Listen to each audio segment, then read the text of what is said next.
আসসালামু আলাইকুম। আমি মোহাম্মদ আবু সুবহান আলী। আপনাকে আমার চ্যানেলে স্বাগতম। আশা করি আপনারা সবাই ভালো আছেন। আজকে আমরা পদার্থবিজ্ঞানের একটা নতুন অধ্যায় শুরু করতে যাচ্ছি। তো অধ্যায়টির নাম হচ্ছে পদার্থের অবস্থা। এটি হলো রসায়নের দ্বিতীয় অধ্যায়। তো দেরি না করে শুরু করা যাক। এখন প্রথমে আমাদের জানতে হবে পদার্থ কি। পদার্থ সাধারণ একটা বিষয়, যার নির্দিষ্ট ভর আছে, জায়গা দখল করে, তাকে পদার্থ বলে। এখন এই পদার্থ তিন প্রকার: কঠিন, তরল, গ্যাসীয়। এগুলো আমরা সাধারণভাবে জানি যে সকল পদার্থ নির্দিষ্ট ভর, আকার, আয়তন আছে তাকে কঠিন পদার্থ বলে। যে সকল পদার্থ নির্দিষ্ট ভর ও নির্দিষ্ট আয়তন আছে কিন্তু নির্দিষ্ট আকার নাই তাকে তরল পদার্থ বলে। আর যে সকল পদার্থ নির্দিষ্ট ভর আছে কিন্তু নির্দিষ্ট আকার, নির্দিষ্ট আয়তন কিছুই নাই তাকে গ্যাসীয় পদার্থ বলে। এখন আমাদের হলো আন্তঃকণা আকর্ষণ সম্পর্কে জানতে হবে। আমরা জানি প্রতিটি পদার্থই ক্ষুদ্র ক্ষুদ্র কণা দিয়ে গঠিত। প্রতিটি ধরনের এই একটা পদার্থ যে অনেকগুলো কণা দিয়ে গঠিত। Top view. এই কণাগুলো একে অপরকে আকর্ষণ করে, তাকে আন্তঃকণা আকর্ষণ বলে। কারণ এই একটা কণা, এই একটা কণা, এই একে অপরকে আকর্ষণ করে, তাকে হলো আন্তঃকণা আকর্ষণ বল বলে। যেহেতু আকর্ষণ করে তাই এদের গতিশক্তি, এই কণাগুলোর গতিশক্তিও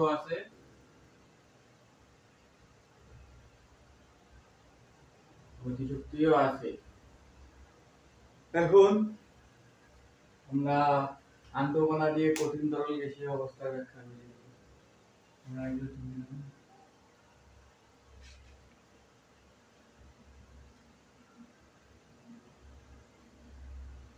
কণার গতি তত্ত্ব কাকে বলে?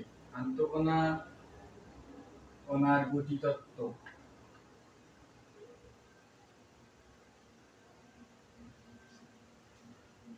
এই কণাগুলোর কিন্তু গতি শক্তিও আছে।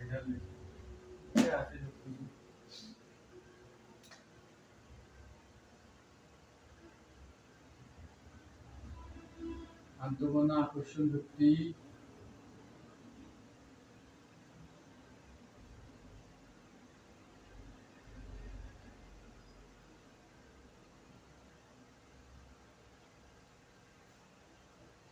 কণাগুলোর গতি শক্তি নিয়ে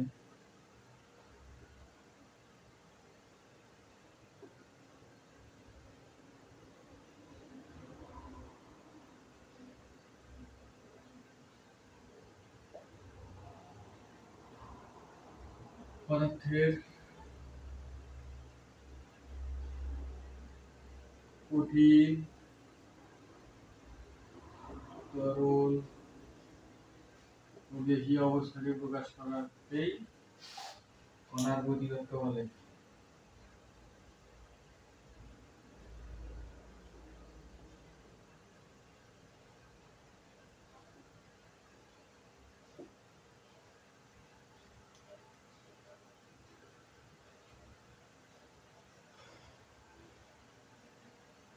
গ্যাসীয় অবস্থা ব্যাখ্যা করার পদ্ধতি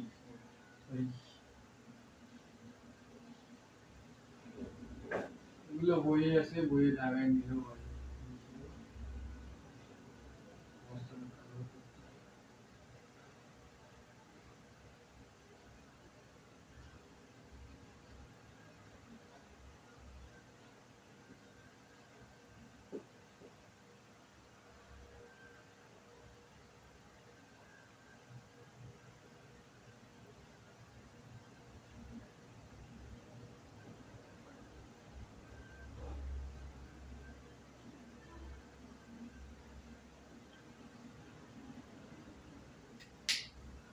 তো আমাদের যে কঠিন আন্তঃকণা আকর্ষণ শক্তি ও কণাগুলোর গতি শক্তি নিয়ে পদার্থের কঠিন, তরল ও গ্যাসীয় অবস্থাকে ব্যাখ্যা করার তত্ত্বকেই কণার গতি তত্ত্ব বলে।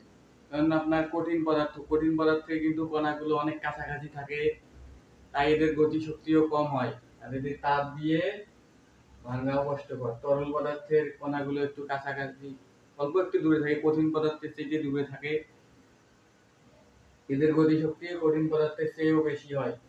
আর গ্যাসীয় পদার্থ অনেক দূরে দূরে থাকে, গ্যাসীয় পদার্থের গতি শক্তি অনেক বেশি। এগুলোকে তরল ও কঠিনকে সহজেই চাপ প্রদান, গ্যাসীয়কে চাপ প্রদান করে তরলে পরিণত করা যায়। চাপ তাপ তরলকেও চাপ বা তাপ প্রদান করে কঠিনে রূপান্তর করা যায়, কিন্তু কঠিন পদার্থকে সহজে তরল বা গ্যাসে রূপান্তর করা যায় না। আপনাদের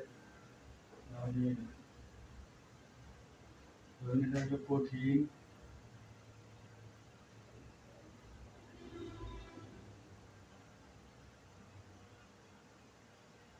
কঠিন পদার্থের কণাগুলো কাছাকাছি হবে।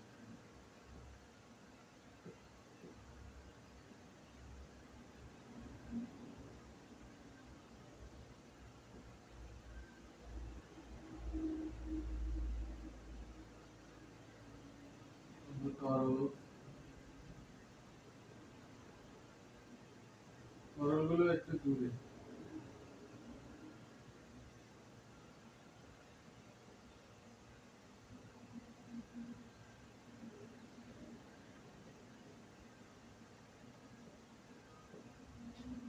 গ্যাসীয়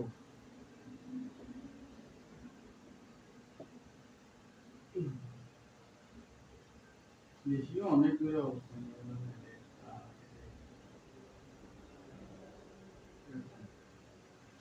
আন্তঃকণা, কণার মধ্যে পারস্পরিক দূরত্ব কম।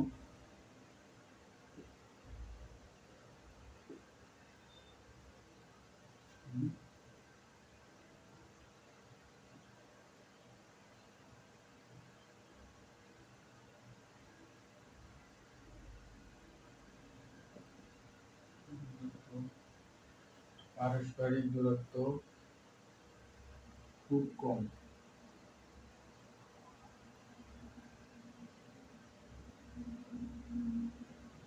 এগুলো কঠিনের চেয়ে কম।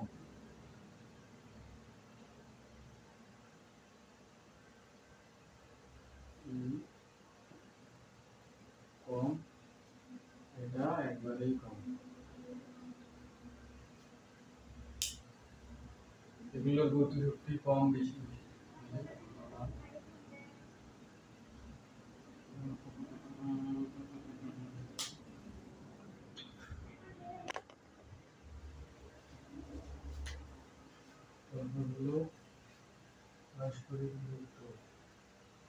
আকর্ষণ, কঠিন পদার্থের আকর্ষণ বেশি। আকর্ষণ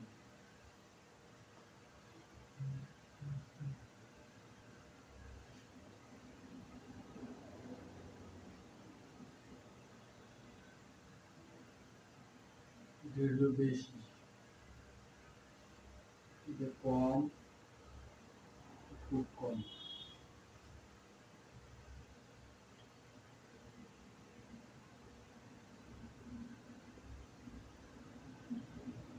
তারপর হচ্ছে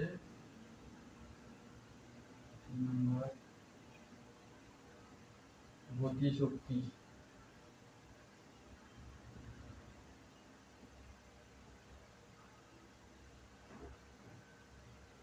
কঠিন পদার্থের গতিশক্তি কম,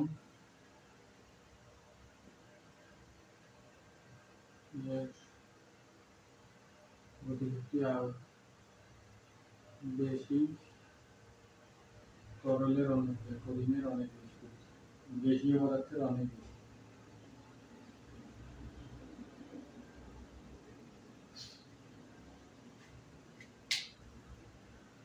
কঠিন পদার্থকে তাপ তাপ প্রদান করে তরল বা গ্যাসীয় পদার্থে সহজে হয় না। কঠিন পদার্থ যতই তাপ দেন না কেন, সহজে তা তরল পদার্থে পরিণত হয় না। তরল পদার্থকে তাপ প্রয়োগ করলে সহজে গ্যাসীয় পদার্থে হয়। আবার রিভার্সটাও হয়, গ্যাসীয় পদার্থ সহজে তরল হয়, তরল পদার্থ কঠিন হয়। কিন্তু কঠিন পদার্থকে সহজে তাপ প্রয়োগ করে তরল পদার্থে রূপান্তর করা যায় না।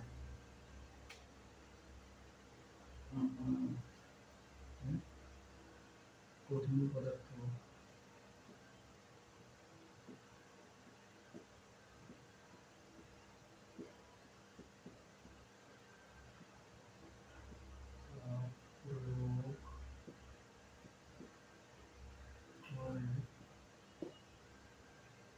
সহজে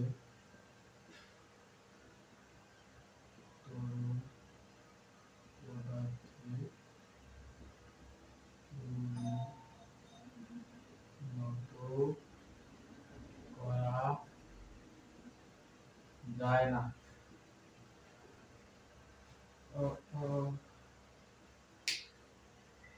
তাহলে আমাদের তিনটে টপিক শেষ।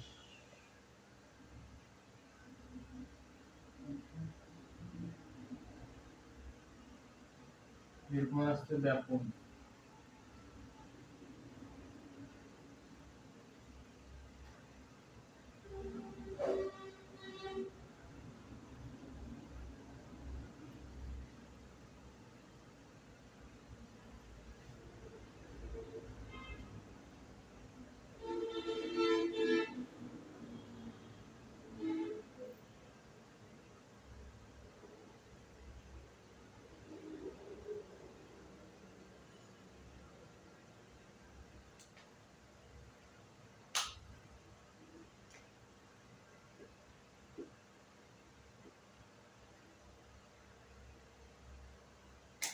তরল বা কঠিন পদার্থকে তাপ প্রদান করলে তার গতিশক্তি অনেক বেড়ে যায়। এটা একটু নোট করি না। তারপর হচ্ছে ব্যাপন। ব্যাপন কাকে বলে? কোনো মাধ্যমে কঠিন তরল বায়বীয় পদার্থ স্বতঃস্ফূর্ত ও সমানভাবে ছড়িয়ে পড়ার প্রক্রিয়াকে ব্যাপন বলে। কোনো মাধ্যমে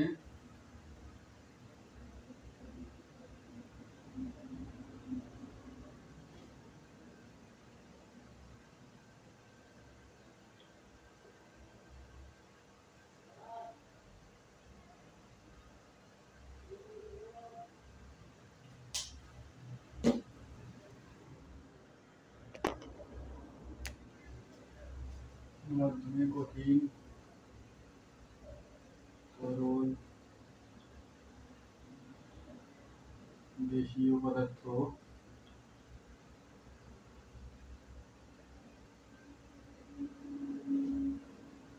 স্বতঃস্ফূর্ত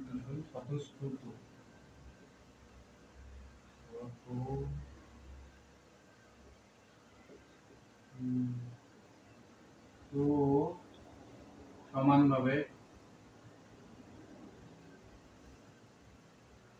ছড়িয়ে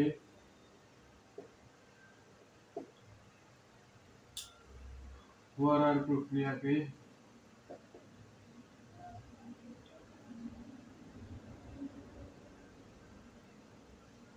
ব্যাপন বলে।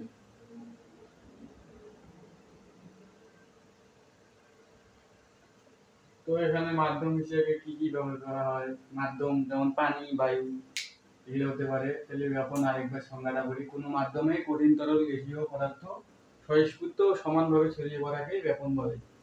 যেমন ব্যাপনের অনেকগুলো উদাহরণ। তারপরে দেখি স্বয়ংস্ফূর্ত, কি স্বতঃস্ফূর্ত। স্বতঃস্ফূর্ত মানে একা একাই, কোনো প্রভাব লাগে না। যেমন আমরা রুমে যদি কোনো সুগন্ধর মুখ খুলে রাখি, কিছুক্ষণ পর সারা রুমে ওই সুগন্ধ ছড়িয়ে পড়ে। এটা হচ্ছে একটা ব্যাপন। ব্যাপনের অনেক উদাহরণ আছে। সুগন্ধ, তারপরে কাঁঠাল থেকে যে সুগন্ধ বের হয় ওটা সমানভাবে ছড়িয়ে পড়ে। তো ব্যাপন তো আমাদের আছে। ব্যাপনের একটা সূত্র আছে, বিজ্ঞানী গ্রাহাম এই সূত্রটা দিচ্ছে, কিন্তু তোমাদের বইয়ে এই সূত্রটা নাই। তাও আমি দিই। গ্রাহামের ব্যাপন সূত্র হচ্ছে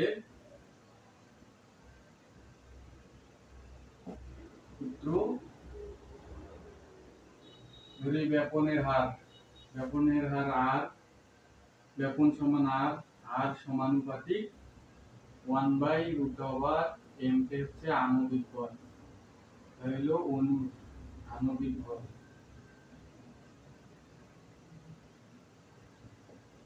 আর হচ্ছে ব্যাপন।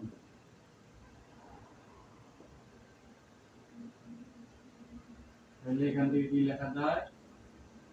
আর সমান সমান k/√m। কি হচ্ছে একটা কনস্ট্যান্ট বড় হাতের। তাহলে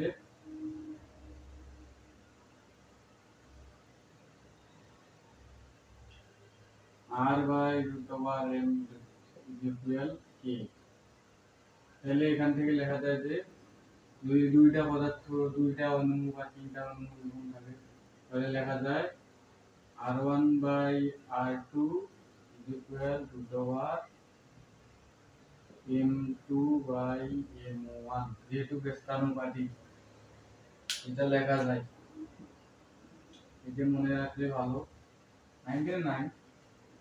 তাহলে তোমাদের যদি বই হইলো ধরো গ্যাস দিয়ে আসে, তাহলে আণবিক ভর, তার আণবিক ভর কম, তার ব্যাপন দূরত্ব বেশি, তাহলে এটা একটু লিখে নাও, আমি পরে একটা গ্যাস দিয়ে যেটা বইয়ে আছে। ধরো দুইটা গ্যাস, অ্যামোনিয়া আর হচ্ছে HCl। হলো অ্যামোনিয়া আর HCl তুলা দিয়ে ভিজিয়ে যদি আমরা একটা কাঁচ পাত্রে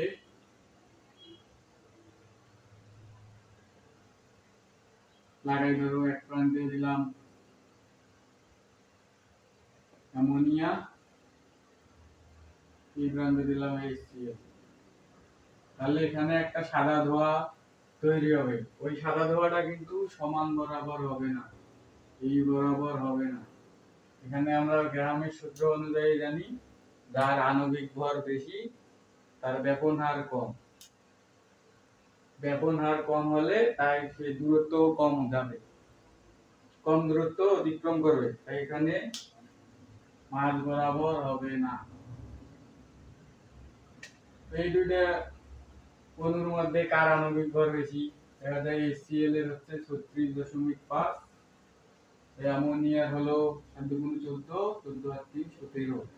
তাহলে HCl এর আণবিক ভর বেশি, তাই HCl কম দূরত্ব অতিক্রম করবে, অ্যামোনিয়ার আণবিক দূরত্ব কম, আণবিক ভর কম, তাই এটি বেশি দূরত্ব অতিক্রম করবে। অ্যামোনিয়ার ব্যাপন হার বেশি, HCl এর ব্যাপন হার কম, তাহলে এখানে যে সাদা উৎপন্ন ধোঁয়াটা এই জায়গায় হবে, এই বরাবর হবে। ধরো ইয়ার হচ্ছে R1, অ্যামোনিয়া হচ্ছে R2, এখান থেকে অতিক্রান্ত x মিটার, এটা যদি বলা হয় 1 মিটার।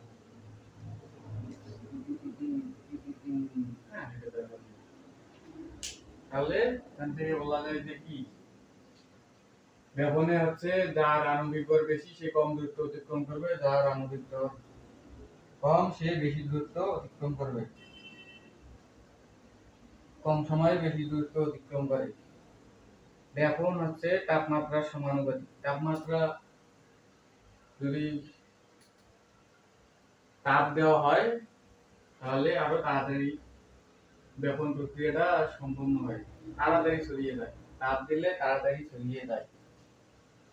বইয়ে উদাহরণ দেওয়া আছে, গোলাপি বর্ণের পটাশিয়াম পারম্যাঙ্গানেট পানিতে দিলে তাপ প্রদান করে, ব্যাপন হার বেশি হয়। তারপর আরো আছে দুটি গ্যাসের ব্যাপন, যে গ্যাসে আণবিক ভর যত কম তার ব্যাপন হার তত বেশি। তাহলে ধরো এখানে যদি H2, HCl, HNO3, H2SO4, ammonia, এদের ব্যাপন হারের ক্রম যদি বের করতে পারি তাহলে আমাদের আণবিক ভর প্রথমে বের করতে হবে।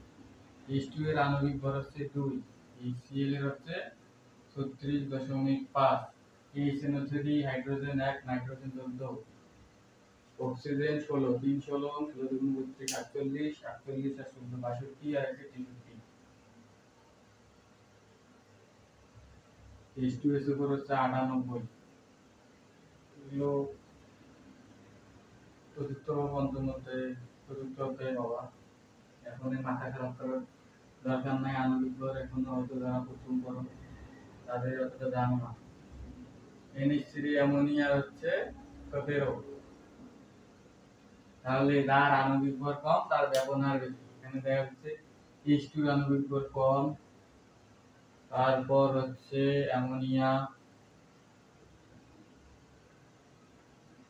তারপর HCl, তারপর হলো HNO3, তারপর H2SO4, HNO3 আর H2SO4, তাহলে ব্যাপনের ক্রম H2 আশা করি আর সমস্যা না হওয়ার কথা। ব্যাপন থেকে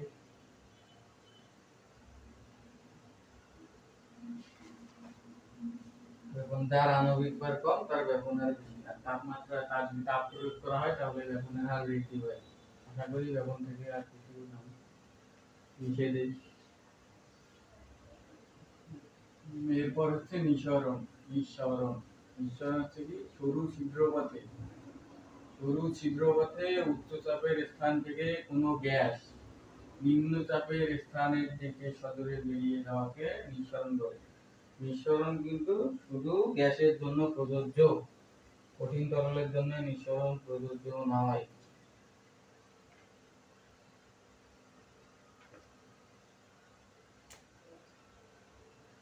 নিঃসরণ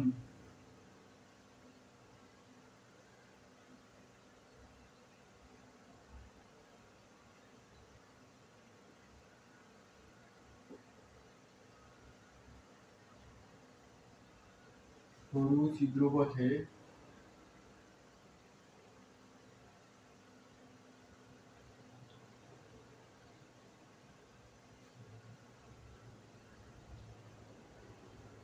উচ্চ চাপের স্থান থেকে কোনো গ্যাস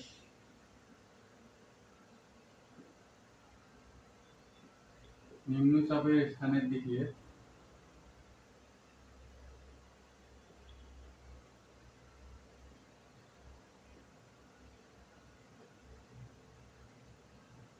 সজোরে বেরিয়ে যাওয়াকে সজোরে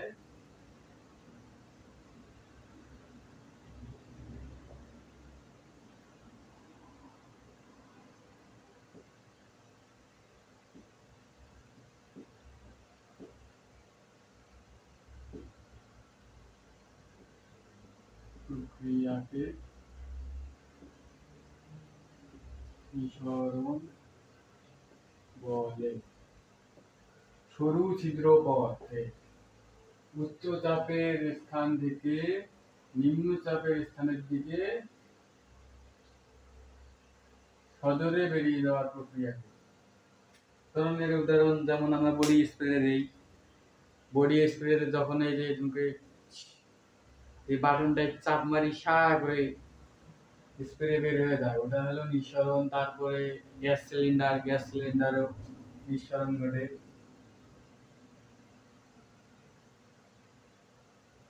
দেখা যায় বডি স্প্রেতে প্রথমে নিঃসরণ ঘটে, পরে ব্যাপন ঘটে। প্রথমে যে আমরা ওই বাটনটায় টিপি গ্যাস বের হয়ে যায়, বডি স্প্রে বের হয়ে যায়, ওটা হচ্ছে নিঃসরণ। তারপরে ওটা ব্যাপন হয়ে সারা রুমে ছড়িয়ে যায়। ব্যাপন নিঃসরণ হয়ে গেছে। সিএনজি যেমন বেলুন, বই একটা উদাহরণ আছে, বেলুনের গায়ে ভিসকস টেপ লাগাই বা সাধারণ টেপ লাগিয়ে একটা সুই দিয়ে ফুটা করলে দেখা যাবে যে বাইরের চাপ কম, বেলুনের ভেতরের চাপ বেশি, তাই বাতাস ভিতর থেকে বাইরের দিকে যাবে। স্কচ টেপ দিয়ে দিলে বোঝা যায়, আর স্কচ টেপ না দিলে ঠাস করে ফেটে যাবে। আর হচ্ছে সিএনজি উদাহরণ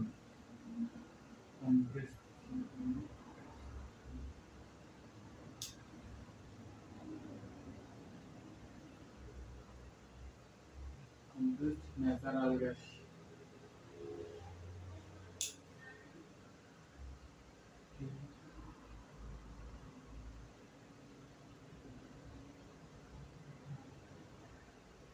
সিএনজি মূলত মিথেন, সংকোচিত মিথেন, উচ্চচাপে সংকোচিত মিথেন। সিএনজি হচ্ছে উচ্চচাপে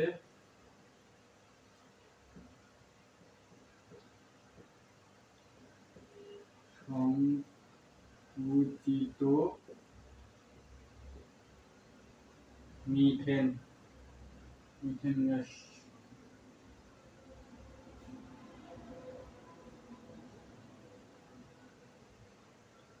হচ্ছে CH4। এটা আমার খনিজ সম্পদ জীবাশ্ম, এটাকে জৈব যৌগ বলে, ওই অধ্যায়ে জানবো।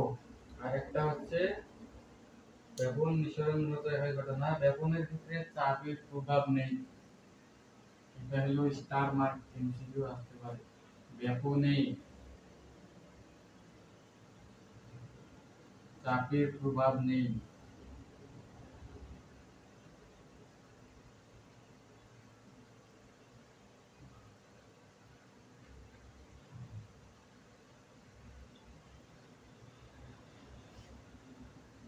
নেই, নিঃসরণে চাপের প্রভাব রয়েছে।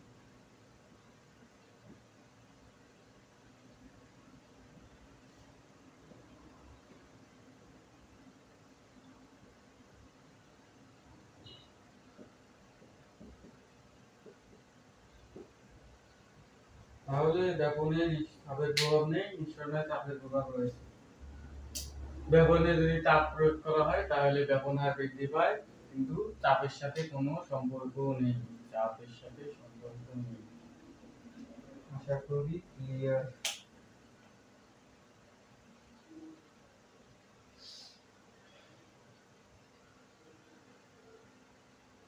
যদি না বুঝো কমেন্টে লিখতে পারো, পরে আবার আমি নতুন করে ক্লাস নিয়ে বুঝিয়ে দেওয়ার চেষ্টা করব।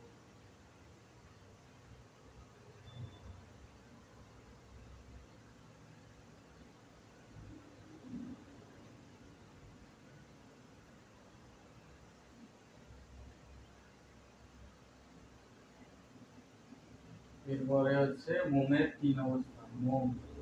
মোমের জ্বলন ও মোমের তিন অবস্থা। মোম হচ্ছে একটা হাইড্রোকার্বন। হাইড্রোকার্বন কি? হাইড্রোকার্বন হচ্ছে কার্বন ও হাইড্রোজেন দিয়ে গঠিত যৌগ। তাহলে হচ্ছে মোমের জ্বলন ও মোমের তিন অবস্থা। মোম হলো হাইড্রোকার্বন, এগুলো বইয়ে আছে।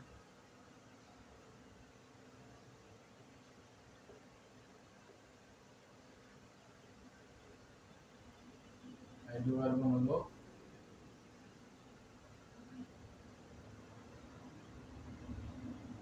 কার্বন ও হাইড্রোজেন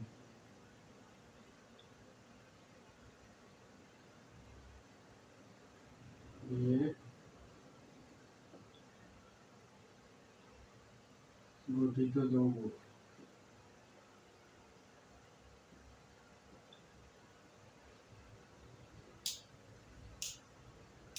মোমের জ্বলনের আমরা তিনটি অবস্থা দেখতে পাই। একটা হচ্ছে কঠিন, গ্যাসীয়, তরল। ধরো এই যে একটা মোম,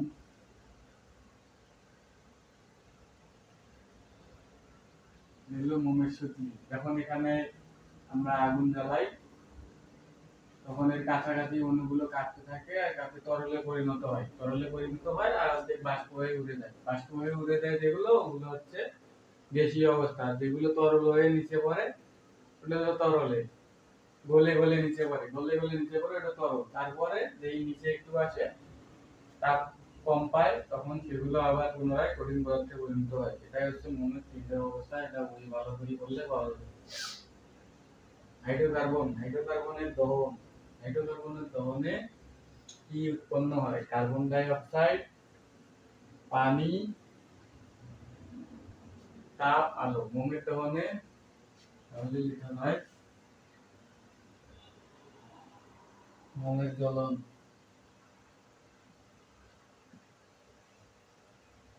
মোমের জ্বলনে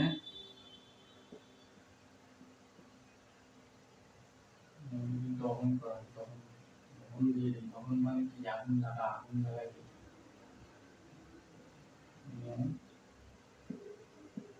দহন, কার্বন ডাই অক্সাইড, পানি, দহন মানে কি? O2, অক্সিজেনের সাপেক্ষে ঘোরাই। অক্সিজেন, এই ওকে বলে অক্সিজেন। যারা নতুন নতুন বলে। তারপর হচ্ছে তাপ, আলো। মোমের দহনে এগুলো পাওয়া যায়, কার্বন ডাই অক্সাইড, পানি, তাপ, আলো। আশা করি মোমের দহন সম্পর্কে আর কোনো ডাউট থাকা নাই। কোশ্চেন থাকলে করতে পারো, কমেন্টে কোশ্চেন থাকলে করো।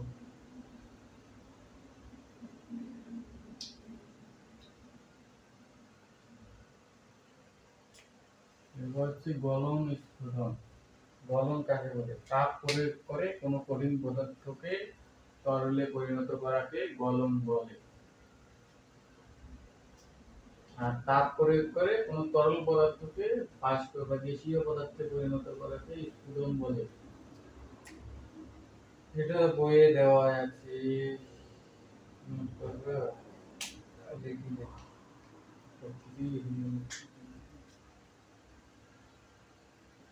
তাপ প্রয়োগ করে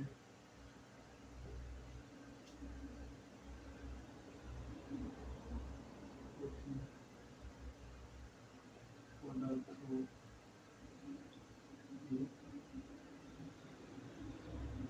তরলে পরিণত করা।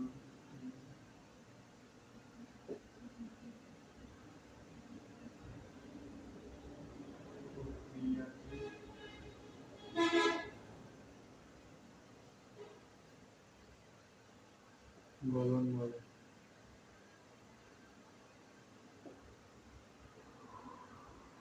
স্ফুটনটা তাপ প্রয়োগ করে কঠিনের জায়গায় হচ্ছে তরল, তরল পদার্থকে গ্যাসীয় পদার্থে পরিণত করার প্রক্রিয়াকে স্ফুটন বলে। এখন আমাদের জানতে হবে গলনাঙ্ক আর স্ফুটনাঙ্ক কি। গলনাঙ্ক গলনাঙ্ক হচ্ছে এক বায়ুমণ্ডলীয় চাপে, নির্দিষ্ট চাপে বলছিলাম, বইয়ে দেওয়া আছে এক বায়ুমণ্ডলীয় চাপ, মাথার বই নেবে। এক বায়ুমণ্ডলীয় চাপে একটি নির্দিষ্ট তাপ প্রদান করে। এক বায়ুমণ্ডলীয় চাপে তাপ প্রদানের ফলে যে তাপমাত্রায় কোনো কঠিন পদার্থ তরল পদার্থে পরিণত হয় তাকে গলনাঙ্ক বলে। এক বায়ুমণ্ডলীয় চাপে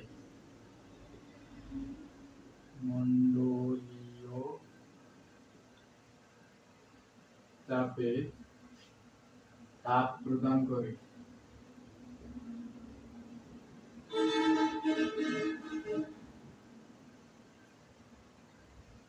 যে নির্দিষ্ট তাপমাত্রায়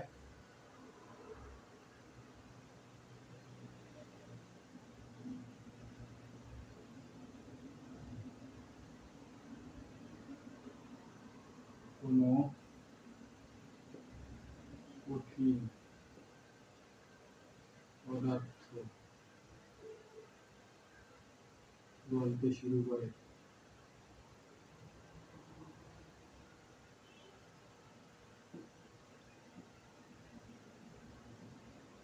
তাকে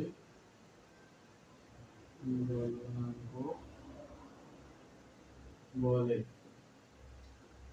তাপ প্রদান করে নির্দিষ্ট তাপমাত্রা, মানে যে কোনো তাপমাত্রায়, ওই তাপমাত্রায় গলতে শুরু করবে, ওই তাপমাত্রায় সম্পূর্ণ গলা শেষ করবে। ওই তাপমাত্রায় কঠিন পদার্থ গলা শুরু করবে, শেষও ওই তাপমাত্রায় হবে, তাপমাত্রা বাড়বে না। যেমন পানির গলনাঙ্ক হচ্ছে 0°C। পানির গলনাঙ্ক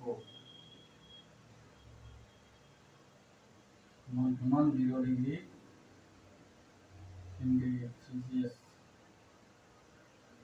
এই 0°C তাপমাত্রায় পানি বরফ থেকে গলে পানিতে পরিণত হয়, সম্পূর্ণ পানিতে পরিণত হয়। আবার রিভার্সটাও সম্ভব। ধরো তরল পানিকে যদি ঘনীভূত করা হয়, তাহলে ওই 0°C তাপমাত্রায় এসে সব পানি একবারে বরফে পরিণত হবে। তারপর আবার তাপমাত্রা বেশি হয়ে সম্পূর্ণ বরফ হয়ে যাবে। তারপরে হচ্ছে স্ফুটনটা ভালো। স্ফুটন হচ্ছে তাপ প্রয়োগ করে তরল পদার্থকে গ্যাসীয় পদার্থে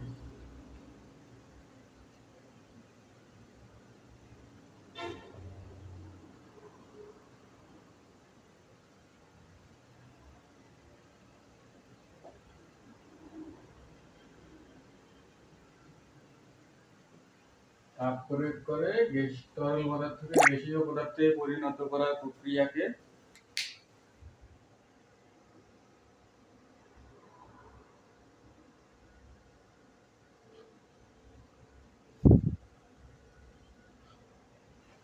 তাপ প্রয়োগ করে তরল পদার্থকে গ্যাসীয় পদার্থে পরিণত করার প্রক্রিয়াকে জ্বলন বলে। আর এক বায়ুমণ্ডলীয় চাপে তাপ প্রদান করে যে তাপমাত্রায় কোনো তরল পদার্থ বাষ্পে গ্যাসীয় পদার্থে পরিণত হতে শুরু করে সেই তাপমাত্রাকে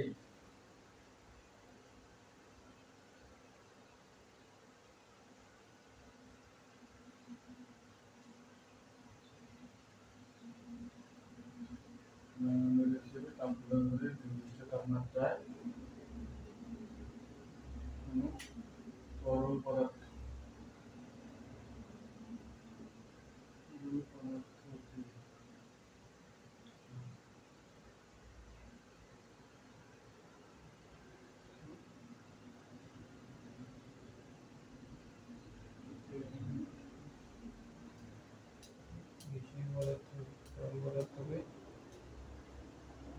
গ্যাসীয় পদার্থে পরিণত হয়।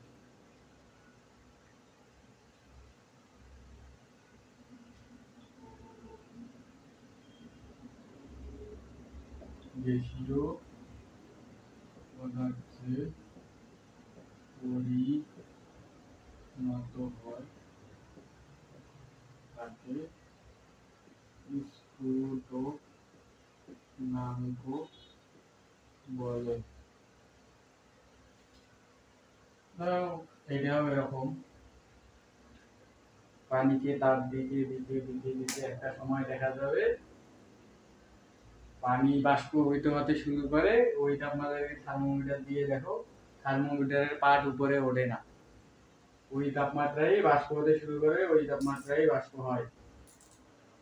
ওটাই হচ্ছে স্ফুটনাঙ্ক। স্ফুটনাঙ্ক হচ্ছে একটা নির্দিষ্ট তাপমাত্রা, গলনাঙ্ক একটা নির্দিষ্ট তাপমাত্রা। পানির স্ফুটনাঙ্ক হলো 100 ডিগ্রি সেলসিয়াস। পানির স্ফুটনাঙ্ক স্ফুটনাঙ্ক 100 ডিগ্রি সেলসিয়াস। অর্থাৎ 100 ডিগ্রি সেলসিয়াস তাপমাত্রায় এসে তরল পানি বাষ্প হতে শুরু করবে এবং ওই তাপমাত্রায় বাষ্প হবে, জলীয় বাষ্পে পরিণত হবে। আর তাপমাত্রা বাড়বে না, তারপরে জলীয় বাষ্প হওয়ার পরে বেড়ে যাবে। আবার রিভার্সটাও হয়, জলীয় বাষ্প যখন 100 ডিগ্রি সেলসিয়াস তাপমাত্রায় আসে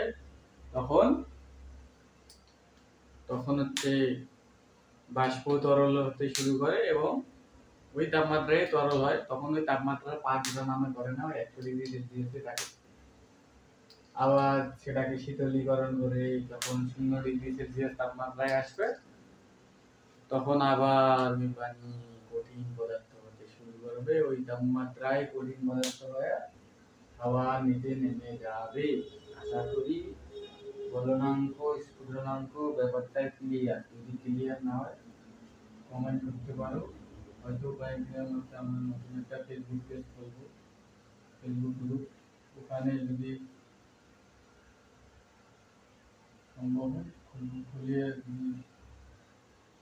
তোমরা পোস্ট করবো, আমি সমস্যাগুলো পোস্ট করবো, আমি সমাধান করার চেষ্টা করব। এখনো ফেসবুক পেজ খোলা হয়নি। তারপর বইয়ে দেওয়া আছে ইউরিয়ার গলনাঙ্ক। বিশুদ্ধ ইউরিয়ার গলনাঙ্ক 133 ডিগ্রি সেলসিয়াস তাপমাত্রা। তারপর বিশুদ্ধ সালফারের গলনাঙ্ক 115 ডিগ্রি সেলসিয়াস। তারপরে বইয়ে তোমাদের একটা গ্রাফ দেওয়া আছে, বরফের তাপ প্রদানের লেখচিত্র। তাহলে আমরা পদার্থটা দেখি আঁকি।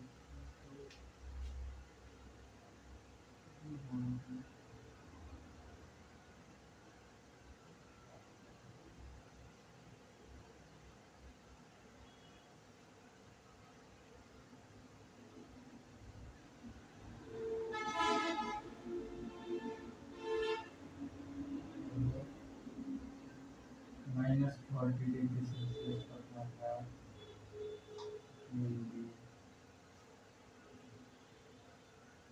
80,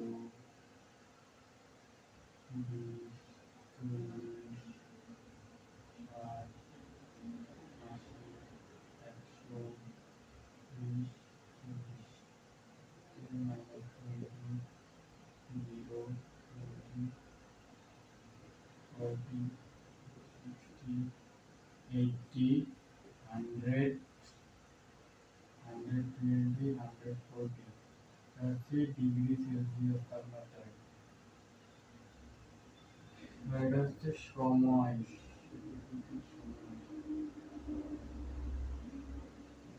তাপ শোষণ, তাপ দেই।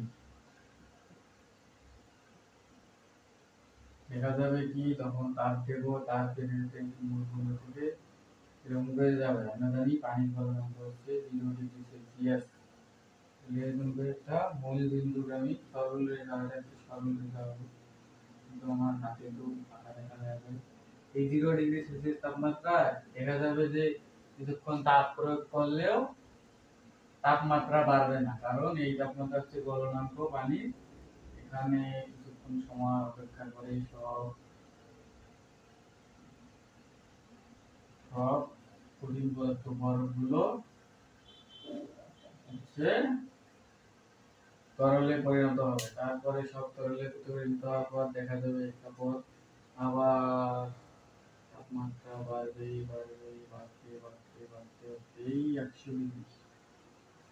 100 ডিগ্রি সেলসিয়াস তাপমাত্রায় আবার বেড়ে করবে, বেড়ে করে সবগুলো জলীয় বাষ্পে পরিণত হবে। পানির স্তরে পানির স্ফুলনাঙ্ক রেখা, তারপর উপরে জলীয় বাষ্প উপরে চলে যাবে। তাহলে এবি, এবি হচ্ছে গলনাঙ্ক রেখা, এবি সিডি। এবি হচ্ছে গলনাঙ্ক রেখা, বরফের গলনাঙ্ক রেখা। এবি হচ্ছে বরফ, এটা হচ্ছে বরফ, বরফ মাইনাস যেহেতু আছে, মাইনাস থাকলে তো বরফেই হবে। এটা হচ্ছে গলনাঙ্ক রেখা, পানির গলনাঙ্ক, এটা পানির, পানির গলনাঙ্ক রেখা, পানির গলনাঙ্ক রেখা।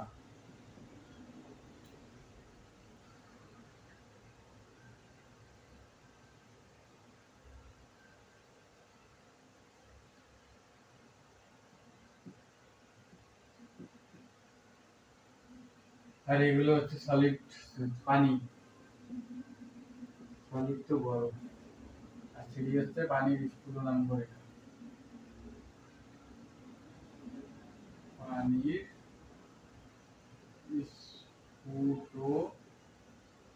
স্ফুটনাঙ্ক রেখা। এগুলা হচ্ছে জলীয় বাষ্প।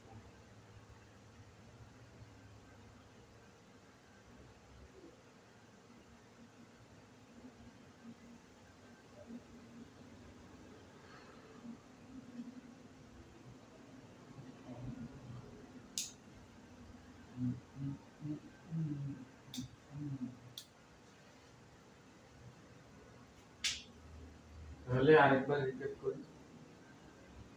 হচ্ছে বরফ -40 থেকে -0 ডিগ্রি সেলসিয়াস তাপমাত্রা পর্যন্ত বরফ, 0 ডিগ্রি সেলসিয়াস তাপমাত্রা হচ্ছে পানি গলনাঙ্ক রেখা। এখানে তাপমাত্রা প্রয়োগ করলেও দেখা যাচ্ছে তাপমাত্রা বাড়ে না, বরফগুলো তরলে পরিণত হয়। তারপর কিছুক্ষণ পর আবার তাপমাত্রা বেড়ে বাড়তে বাড়তে আবার 100 ডিগ্রি সেলসিয়াস তাপমাত্রা যায়, তখন আবার তাপ তুলন করলেও তাপ বাড়ে না, কারণ এটা হচ্ছে 100 ডিগ্রি সেলসিয়াস তাপমাত্রা স্ফুটনাঙ্ক, পানির স্ফুটনাঙ্ক রেখা, স্ফুটনাঙ্ক, স্ফুটনাঙ্ক রেখা,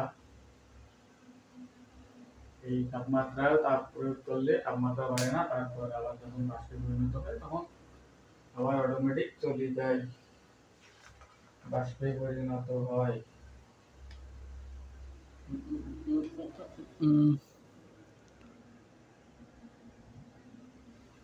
তাহলে আজকে কি আরো পড়াবো? আজকে না পড়াই, আরেকটা ক্লাস নেব, আরেকটা ক্লাস নিলে এই অধ্যায়টা মোটামুটি শেষ হয়ে যাবে। তারপরে একটা এমসিকিউ আর সিকিউ সলভিং ক্লাস হবে, ওটা হয়তো একটু দেরিতে আসবে। তো আর কিছু অল্প টপিক বাকি আছে। বরফের তাপমাত্রা আর একটা উল্টে চিত্র আছে, এরকমটা আমি পরের ক্লাসে দেখাই দেবো। তারপরে পাতন, ঊর্ধ্বপাতন, এই দুটো টপিক পড়লে আমাদের পদার্থের অবস্থা অধ্যায় শেষ। তো কেমন লাগলো ক্লাস তোমরা কমেন্টে জানিয়ে দিতে পারো। ঠিক আছে, সকলকে ভালো থাকবেন। আসসালামু আলাইকুম।